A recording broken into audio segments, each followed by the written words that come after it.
Welcome to Read Your Channel, the English Reading Rescuers Avenue of SDO Urdaneta City. Hello dear pupils! I am Teacher Mars, your reading rescuer of the day. In the previous lesson, you were taught that in making inferences in reading, you need to observe what had happened within the sentence and combine them with the things you already experience and know. For this episode, we're going to learn about predicting outcomes. Predicting outcomes is a reading strategy that we frequently use in our daily lives. Let's take a look at this picture as an example.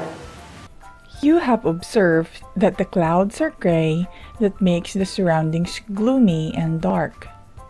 We can predict that it will rain in a few minutes. Another in this picture, we can see that the motorcycle is moving too fast towards the boy who unconsciously runs in the street to get his ball.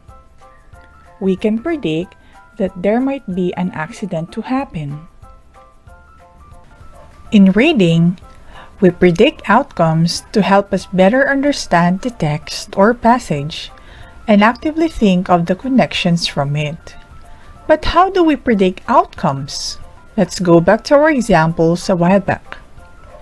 The clouds are gray, that makes the surroundings gloomy and dark. We made a prediction that it will rain because of the clues observed in the sentence, such as clouds are gray, that makes the surroundings gloomy and dark. Moving on with this example. The motorcycle is moving too fast towards the boy who unconsciously runs in the street to get his ball.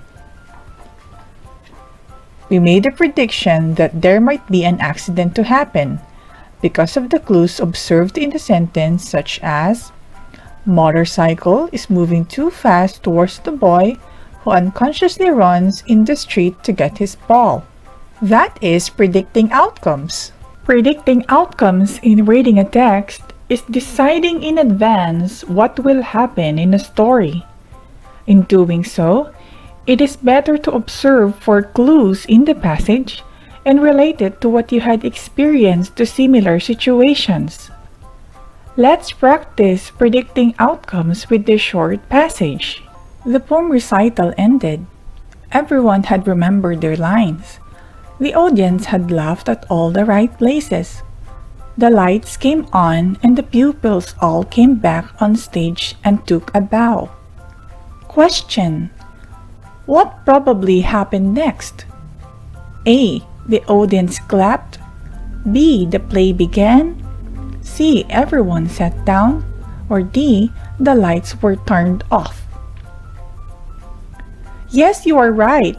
We can predict an outcome that the audience clapped because of the clues in the passage, such as everyone had remembered their lines, the audience had laughed at all the right places, there were positive things happened during the poem recital, and so the audience would clap.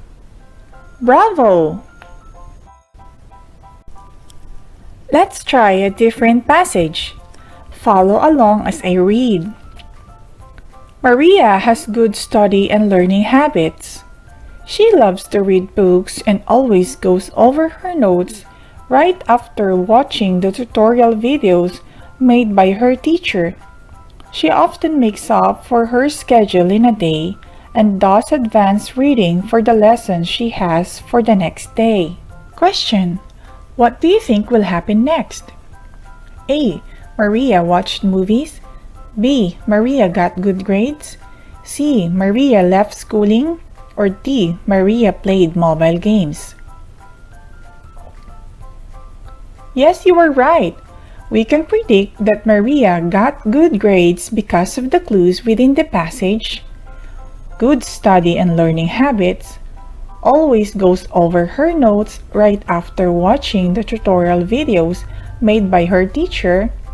Often makes up for her schedule in a day and does advanced reading for the lesson she has for the next day. What about in this passage? Follow along as I read again. Danny's dog has been outside all day. When he went to the door to get inside, he was covered with mud. "Oh no! What did you do?" yelled Danny. Danny's dog jumped up at him. He got a soap and went over the water hose and turned it on. Question: what do you think will happen next? Yes, you were right. We can predict that Danny will make his dog clean and take it a bath because of the clues within the passage. Dog covered with mud. Danny's dog jumped up at him. He got a soap and went over the water hose and turned it on. Remember, in predicting outcomes or deciding what will happen next in a story, you need to observe the clues within the passage or text and relate it to what you had experienced to similar situations. I hope that you have been rescued from troubles in predicting outcomes while reading a text or passage. This has been Teacher Mars, your reading rescuer of the day. Until next time!